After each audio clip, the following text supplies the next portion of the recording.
So we'll kick off today with Dr. Elinor Martin. She is an assistant professor and associate director for undergraduate studies in the School of Meteorology at the University of Oklahoma. She is also an affiliate of the South Central Climate Adaptation Science Center, and you'll learn what that is. She received her undergraduate degree in meteorology in England and then spent a year studying abroad in Oklahoma. And she'll talk about that. And she received her master's degree in atmospheric science from Colorado State University, and then her PhD in atmospheric science from Texas A&M. So outside of all of this work, she also enjoys being outdoors, being in the water, and spending time with her family. Next, you're going to meet Emma Kuster, and she is the University Assistant Director for the South Central Climate Adaptation Science Center in Oklahoma. She has a bachelor's degree in meteorology and a master's degree in geography from the University of Oklahoma.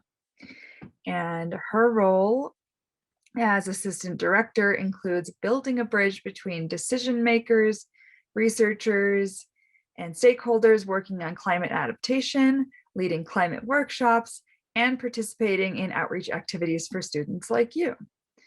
Outside of her work as a real person, Emma enjoys hiking, baking, and photography. And I'm so excited to introduce them, and I'll let you take it away.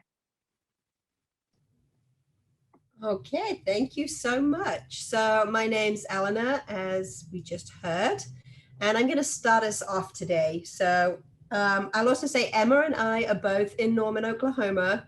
We're in separate buildings, which is why we are in separate cameras, but we're just right across the street from each other. And I'm here in the National Weather Center.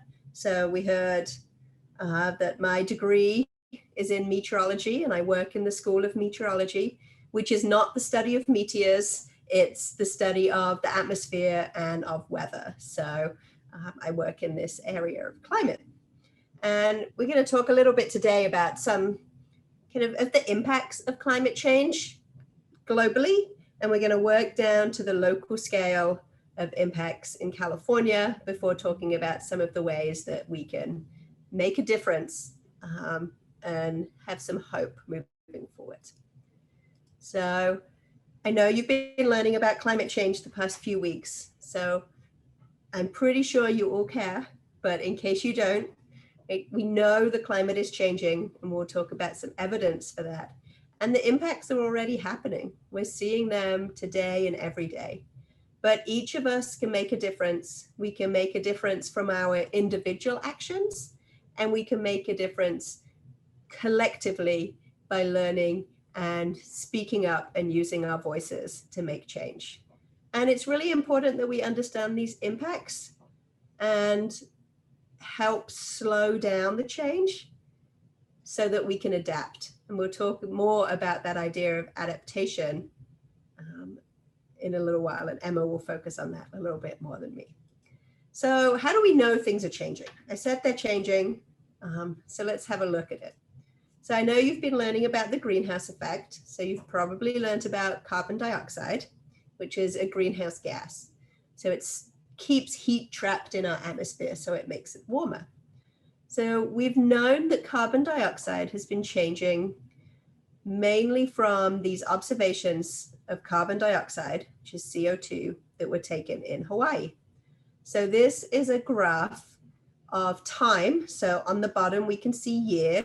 It's going from 1958 all the way up until 2021. And on the left-hand side, we have the carbon dioxide concentration. So it's telling us how much carbon dioxide there is in the air.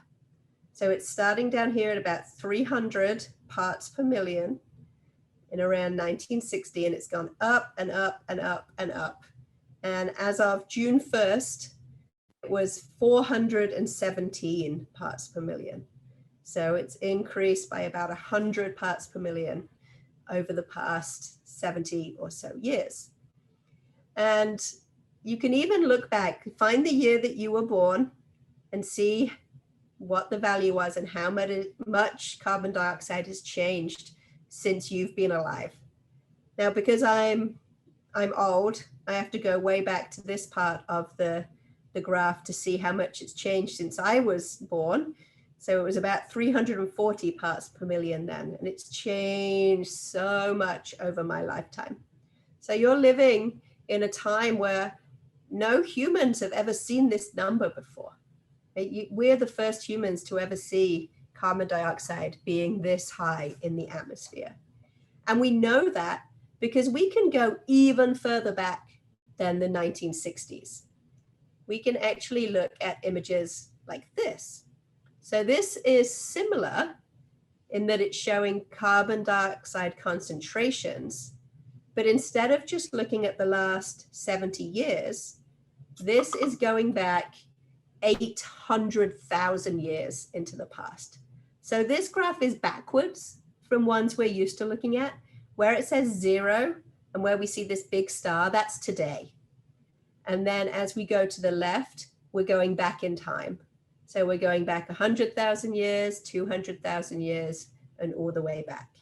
So scientists are able to find out how much carbon dioxide was in the atmosphere from using ice cores.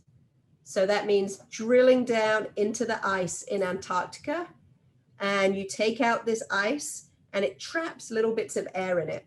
And the little bits of air we can then measure and see how much carbon dioxide was in it.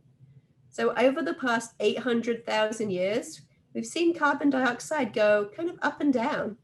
Sometimes it was as low as 200 parts per million.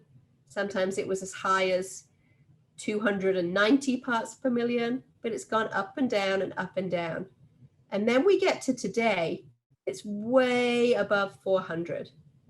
So we've never seen values like this before.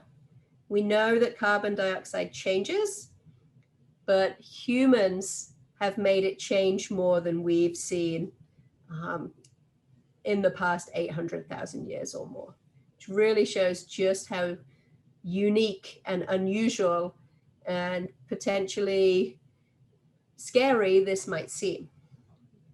So what does this do? What does this carbon dioxide in the atmosphere do? And we know it makes our atmosphere warmer, but it does a lot of other things too. So this little cartoon shows some indicators of what a warming world. So these are things that we can measure that show us that the world is getting warmer. So there's things that might be obvious, like the temperature goes up. So there's a little up arrow, so that means the temperature over land has been increasing. So has the temperature over the ocean, and the temperature near the surface, and the sea surface temperature. These have all been going up. But then there's other things that we see, like the humidity, how moist the air feels has been going up. The amount of heat in the ocean, the amount of energy that the ocean holds has been going up. The sea level has been going up. And we'll show some examples of these later also.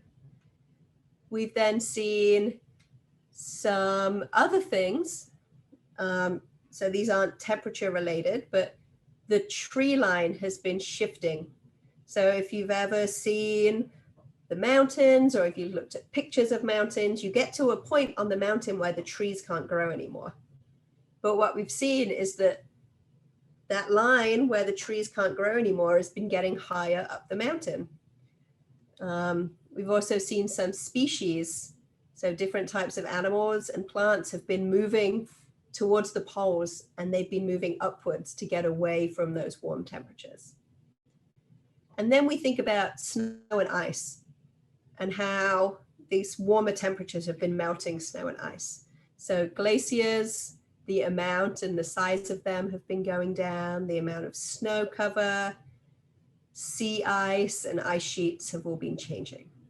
So we've observed all of these, and they have other impacts. So we're going to think about those impacts. But I'm going to first show you this video, which is going to show you how the global temperature has been changing with time. And I think you've probably seen something similar to this, but this is a really nice illustration. So it goes all the way back to 1884. So it's going to move left to right and top to bottom. And when I play it, you'll see. But each of these little bars is a different temperature value across the Earth.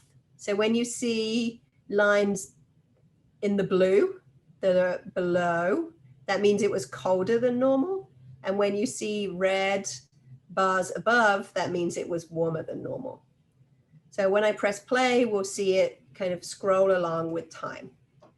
So we're starting in the 1800s. This is 1900 right here.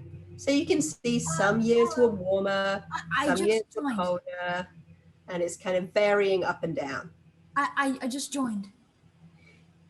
So as we're now getting into the 1940s, we're starting to see a lot more orange, red colors. There are more and more years that are warmer than normal and fewer years that are colder than normal. We're not really seeing any blues anymore. Now we're in 2000, and really every single month has been warmer than normal. So, oh, I almost made it. I almost hit pause at the right time. So let me just scoot back to this part and then press pause. So this is showing us in the most recent years, all of these months across the globe have been warmer than normal, and much, much warmer than normal too. These reds are much, much darker than the yellows previously. Again, this is just showing us evidence of this warming temperature that matches with our increased carbon dioxide. And that was a global look, but we can also look at the US in particular and look at the 10 hottest years in the United States. So in the United States, the hottest year was 2012. The second hottest was 2016, then 2017, 2015, and then 2020. So just last year was the 5th hottest year ever in the US. So for you guys, right, the 5 hottest years have all been in your lifetime. So you're living in a world that's very different than the ones that we grew up in when we were your age. And so it's changing even over our lifetimes. And national impacts are important, but it's not the same everywhere. We see different changes in space and in time. And this is something that I work on in my research, especially on the rainfall side. So we'll start with temperature. So on the left-hand side, this is a map showing the change in surface temperature that we've observed. So when you see the dark red colors, those are changes of 3 Fahrenheit or larger. Where you see the blue colors, that means that the temperature's actually gotten colder. So we can see across the globe that it's not one color everywhere. So that means that there's different changes in different parts of the world. We can see across Asia and Russia that there's been some really big changes. We also see that in parts of Brazil and parts of northern Canada. But we also see some regions where there are fewer changes, like in parts of the southeast US. And actually in the northern Atlantic, it's actually gotten a little bit colder. And we can look in more detail then at the United States in particular. So this is the temperature change across the whole year. So averaged across a whole year. And we can see all these red colors of really large changes across all of the West US, across Alaska and the Northeast.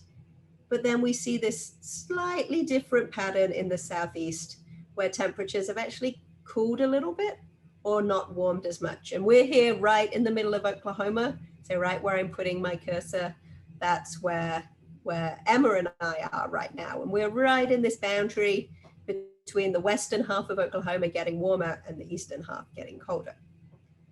And looking at the annual average, so across a whole year is great, but it doesn't tell us about changes in different times of the year.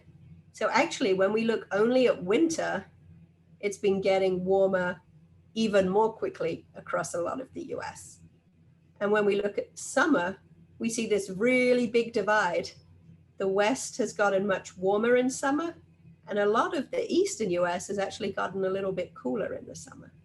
So we can see these differences even across one state let alone one country.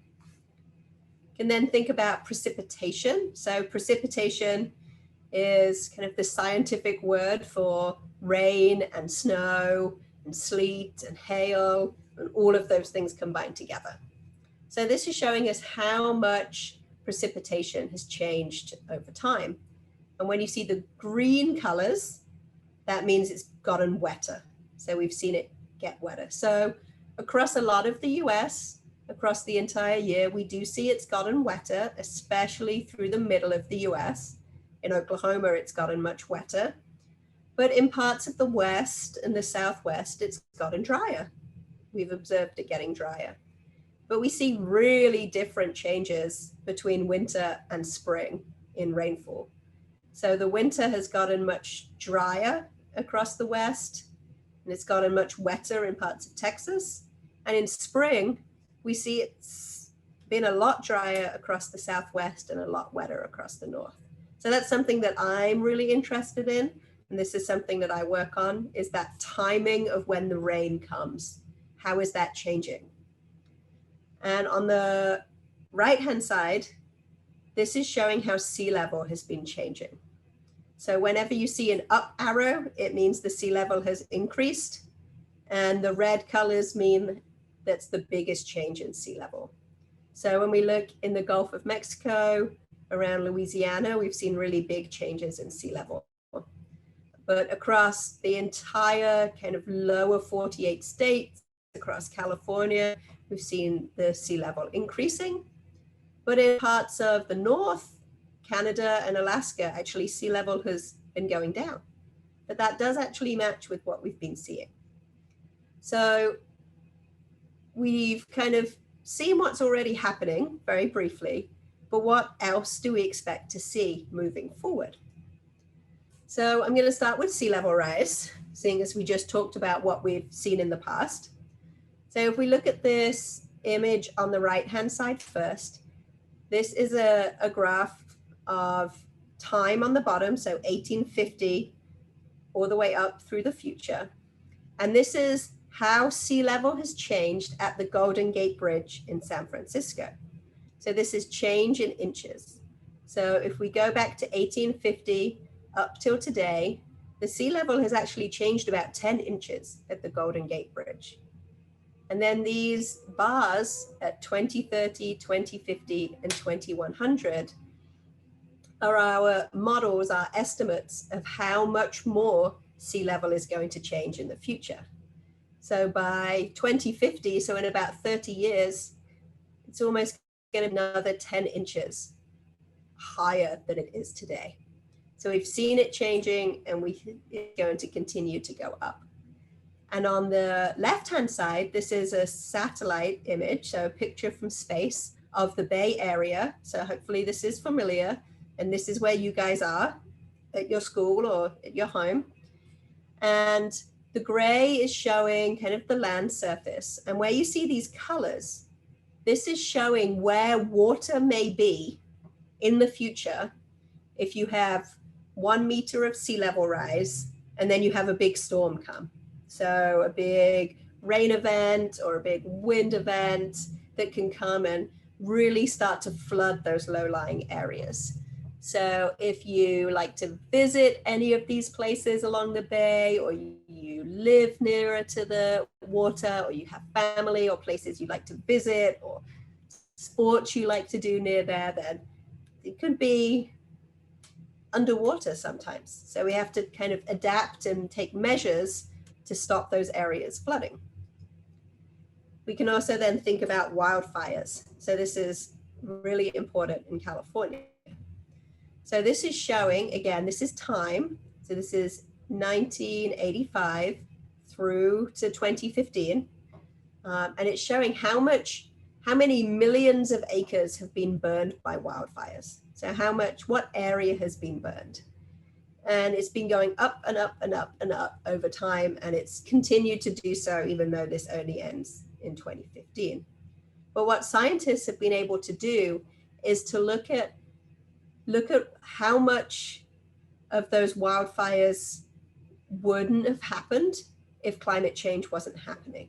So in the yellow color at the bottom, this is kind of what we would have expected the wildfires to do. And then the orange on top is the part of the wildfires that were due to climate change. So really, essentially what this is saying is that twice as much area has been burned from wildfires due to climate change than would have been burnt without climate change. So climate change is burning more than we would have expected. And while the burning itself has huge impacts for structures, for houses, for the forest areas, for plants, for people who are immediately in that area, it can have impacts even if you're not in the place where the wildfire is burning. So I don't know if any of you have smelt smoke from wildfires or seen smoke from wildfires. I'm imagining yes, and it's not very nice. Well, that smoke is also going to be more intense in the future as we're seeing more wildfires because the temperature is warmer, the soils and the plants are drier. There's other things that can cause more wildfires. We start to see more smoke and more intense smoke. So this on the left-hand side is showing kind of the intensity of the smoke when you get smoke from a wildfire. So the darker the colors, the more intense that smoke is. So going into the future, we're seeing more red colors, especially in Northern California and up in the Pacific Northwest. So that's showing that when there is smoke from wildfires, it's going to have more particulates in it, more of the stuff that can make you sick, that you can breathe in and can affect your lungs. And it's especially bad if you are asthmatic, if you are elderly.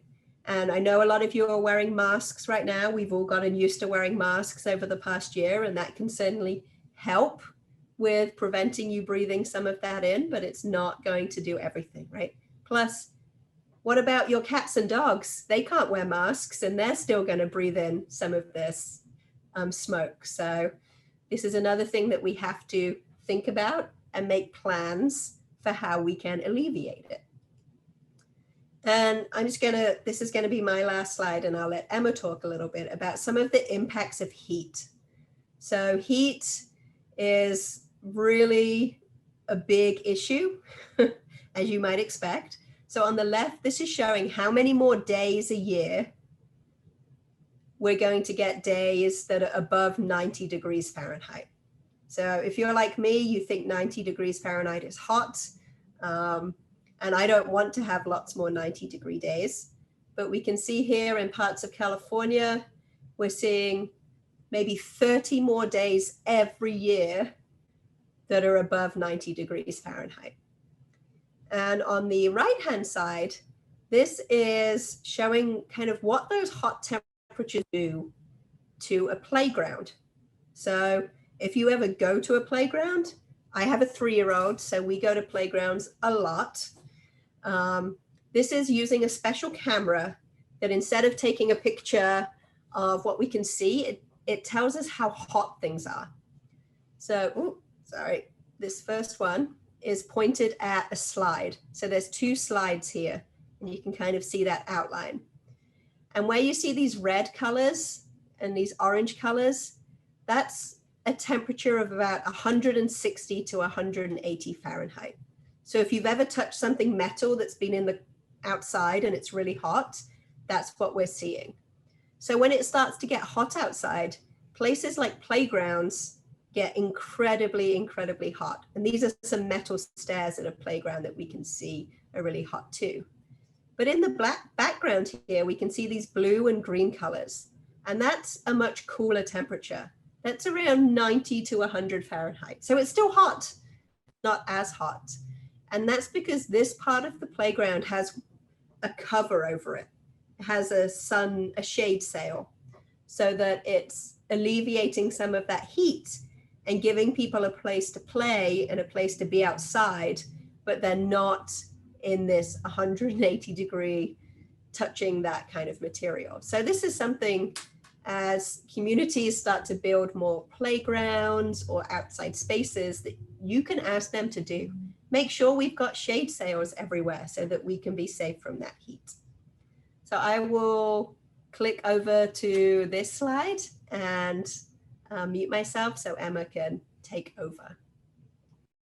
Thank you, Dr. Martin, and I love having you here with me today. Two female scientists talking to you all.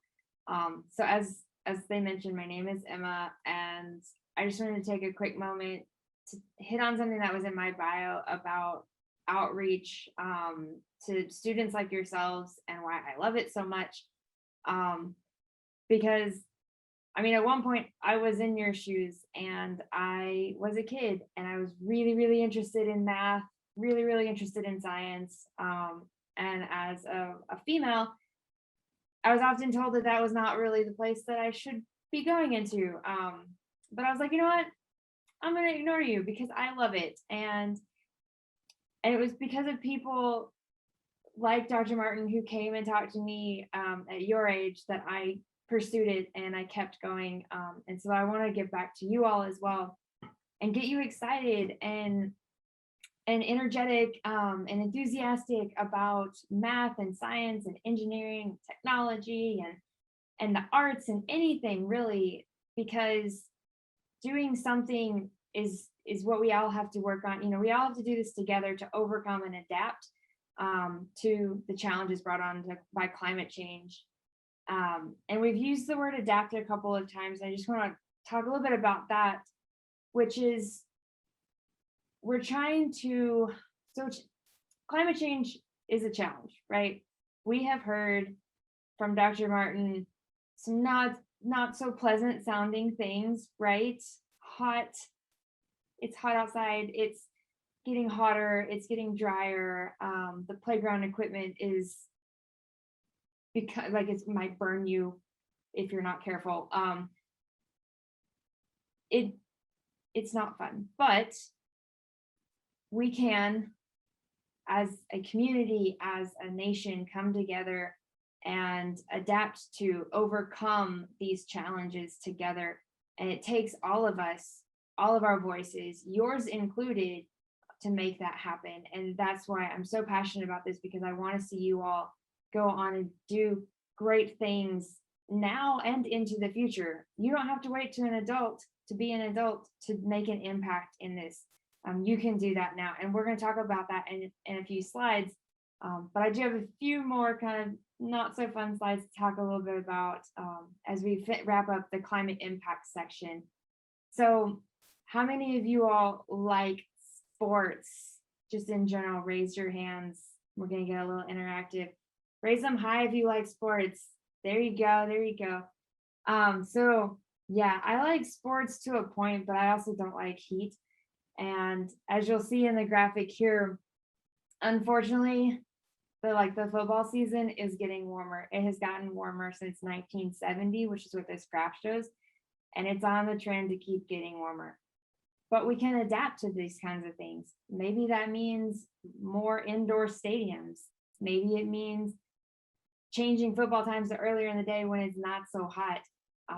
There are different ways we can be creative about this and still enjoy our football time, our basketball time, our soccer time, our baseball, softball, whatever it is. We can still do these things despite the warming that's going on in the world. Next slide. Yeah. Oh, mosquitoes. Who loves mosquitoes? I'm guessing none of your hands are going to go up on this one. I hate mosquitoes. They love me. I don't love them. But I love hiking, and so I deal with them a lot. And if you go hiking, you probably deal with them too. This is for San Francisco. From 1980 to 2010, there was already a decent increase in the number of days that mosquitoes were more active. They really like the warmer conditions.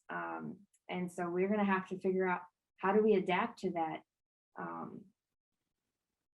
and still be able to do the things we love, get out in nature, go hike and stuff like that. But we can do it. Same thing, kind of like with this one, humid heat. So I grew up in Arkansas, and Elinor Field Circle where Arkansas is at. There you go. So that's where Arkansas is. And it's hot and humid in the summer. It sometimes feels like you're swimming through the air. It's awful. And I don't know what it's like in California. I've only been there once, and it was during the fall, so it wasn't that bad. But as you can see in the graphic, California and a lot of the West has had more and more humid days. They're more than double the humid days than what used to happen. And so we're just going to keep seeing that, but we can still adapt to that, right? Like maybe that means we bring more water on the trail with us, make sure that we're hiking with friends. So in case something goes wrong and we maybe start feeling a little ill, they can pour water on our head or whatever. We can adapt to these things. We can keep cool using air conditioning. However, there's kind of a downside to that. So this graphic is showing that there's projected to be, or in the future, we expect more and more people to use air conditioning. You guys probably already experienced the rolling brownouts that happen. That's when there's too much stress on the electrical grid and people have to pull it back a little bit. Otherwise, bad things are going to happen. So that's one way that we've started trying to adapt to these things. And we'll probably see those things in the future as well.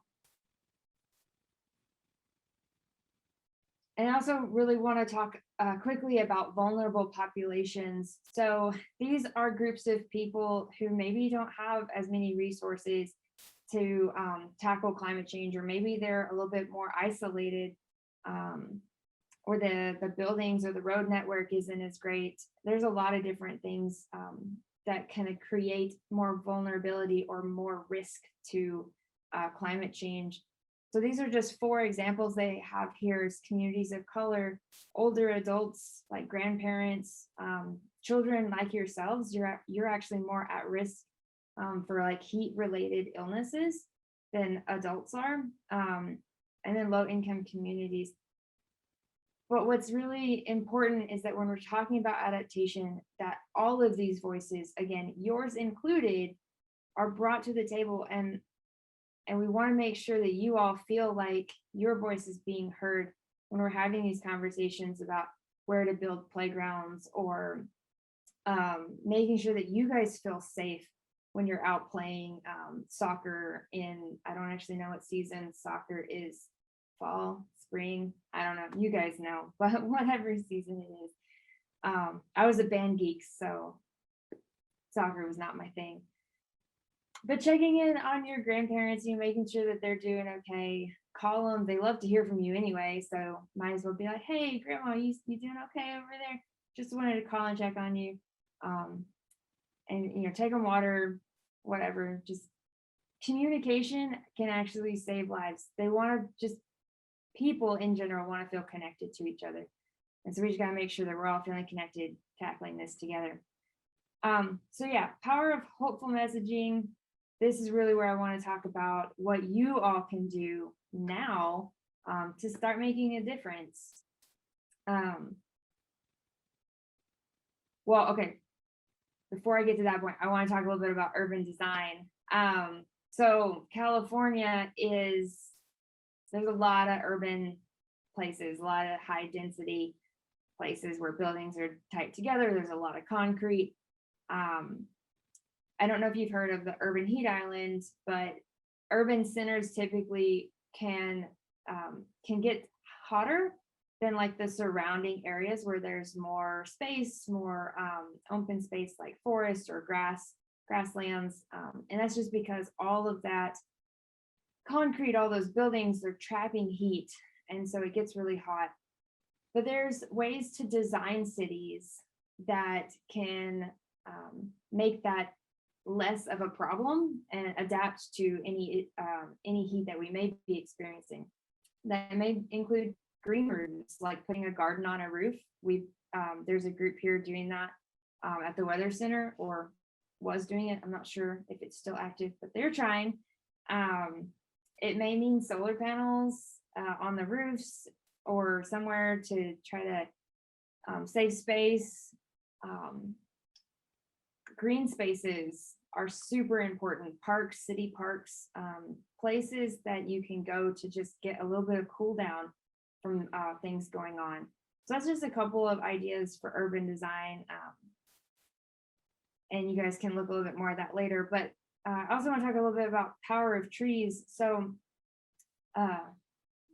raise your hand if you like trees. I love trees.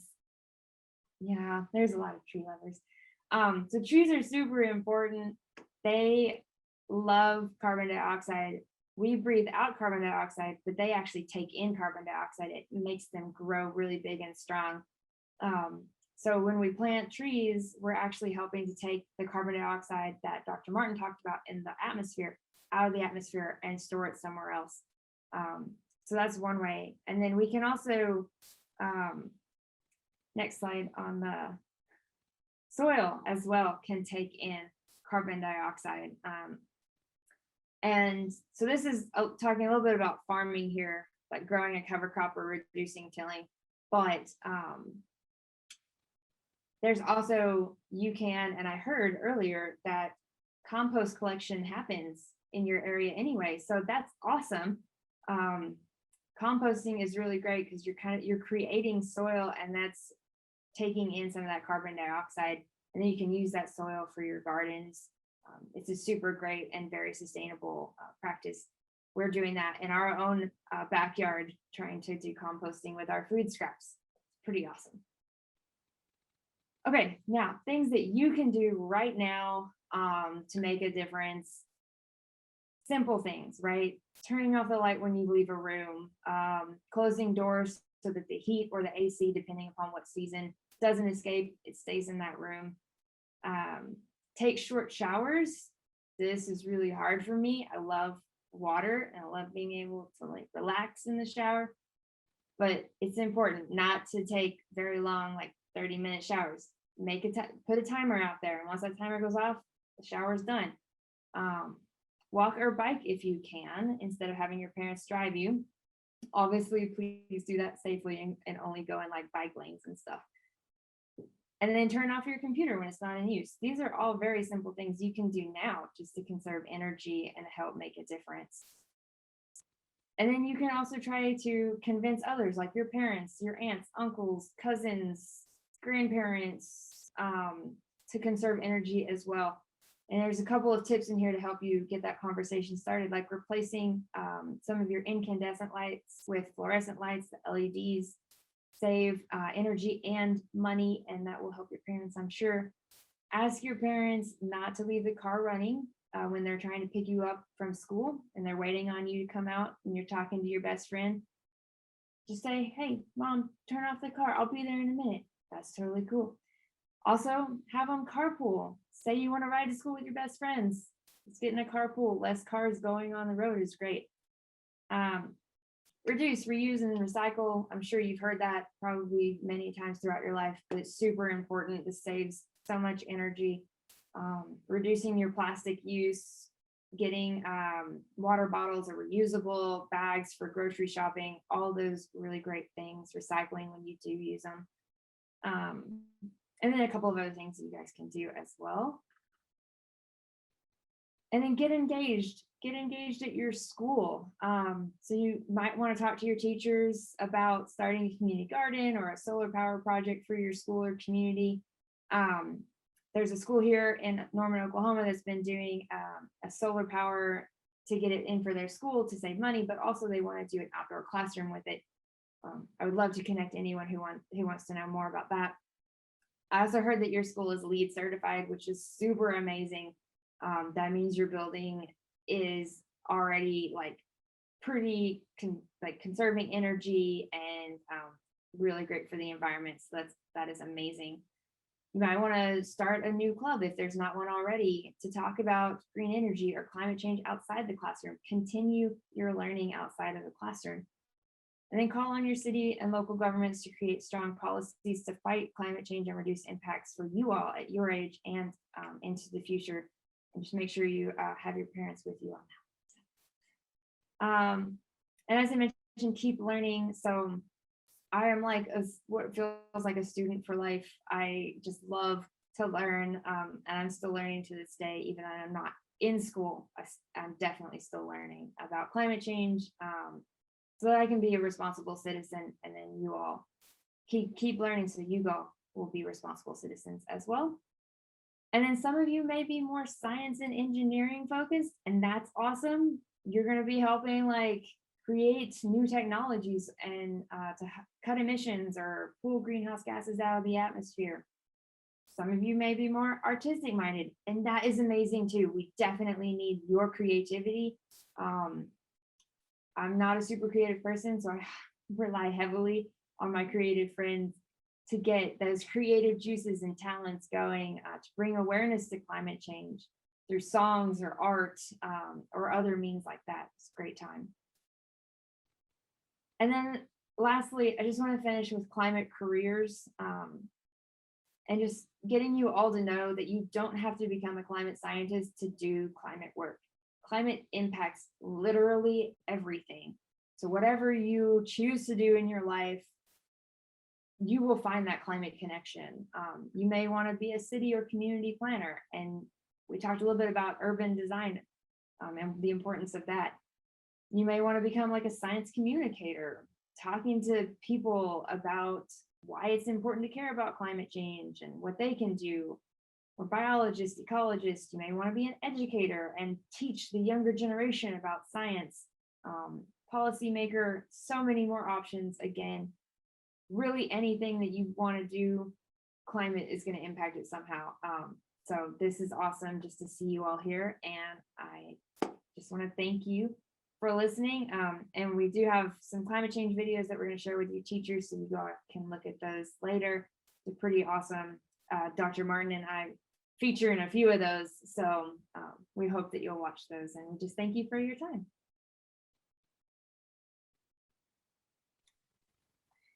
Thank you very, very much, ladies, for presenting.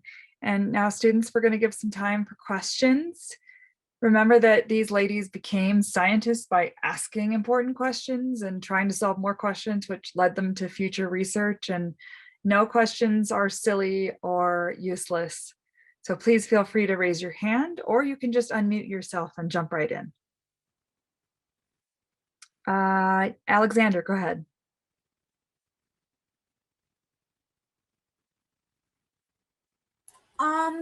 Doesn't composting create a little bit of methane? Great question. So in some of the decomposition process that can happen, but it's one of those where like you weigh the different things that are happening, and the carbon dioxide that you would be pulling in is so that's part of it. Yeah, but great. Yeah, that's a great question. Also, can't like the way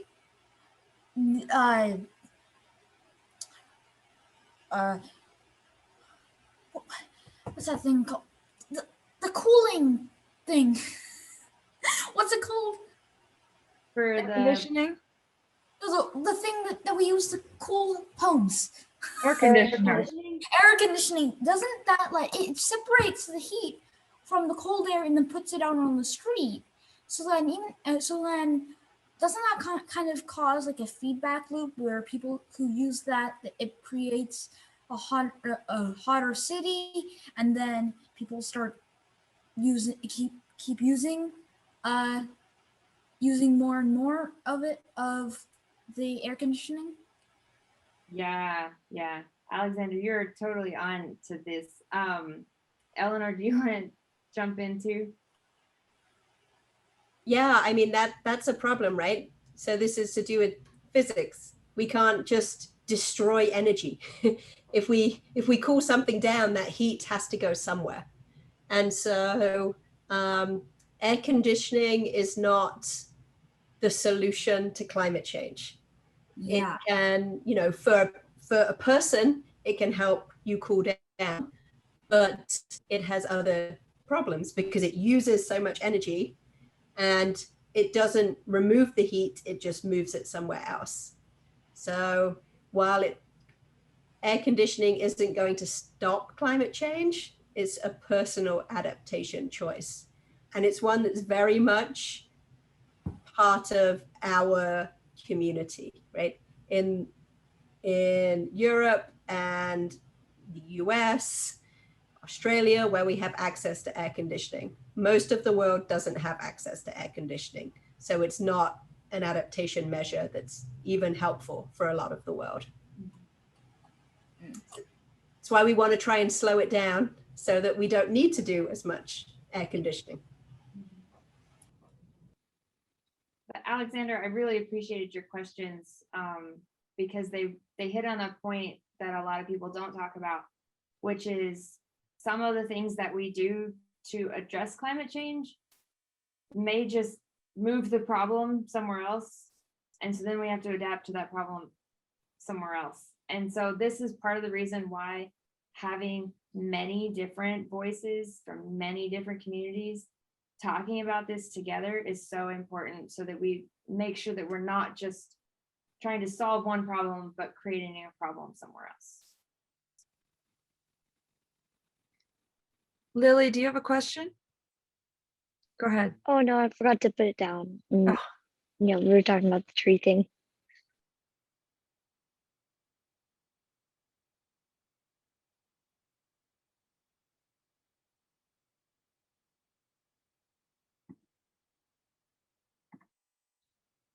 We've got time for about 2 or 3 more questions if anyone wants to jump in.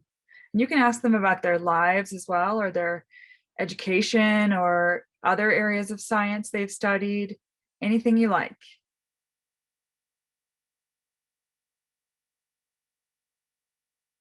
Oh, well, I have a few others about, like, if everyone were to use solar panels, wouldn't you need a completely different type of energy grid? Because like because some places won't have sun all the time, so then you would need to have energy grids going back and forth between homes, and there wouldn't be power plants, and then like Yeah, you're right. things won't like Yeah, so switching to renewable energy like solar power and wind power requires a lot of other changes to our infrastructure. So redirecting that energy, how we store that energy, and we're already seeing a lot of technology that's making that more and more possible. But again, this is thinking about global connections. How do we transfer that energy to other places? So right now, oil and coal can be moved from one country to another with pipes, ships, but how do we move solar energy? That's Yeah, a very different question, and it's more challenging in some ways, but it's really essential to try and understand. you know, like they use peakers in New York City, and like Mhm. those are extremely bad. Yeah, so we have a lot of wind farms here in Oklahoma too. So it's like, how do we store that? The peakers are basically like because then you'd also need batteries too to replace peakers. Yep, we need those really efficient batteries that can store a lot of energy. Oh, or you could use the like the 2 ponds, and like you have a water generator and a pump, so you can Like a hydroelectric plant, yes. well no, like to store energy you pump water up to the Oh, yes. top one, and then Mhm. That means you have to have water. And in some places they're going to have less water. So where we're going to do those kind of activities might also change.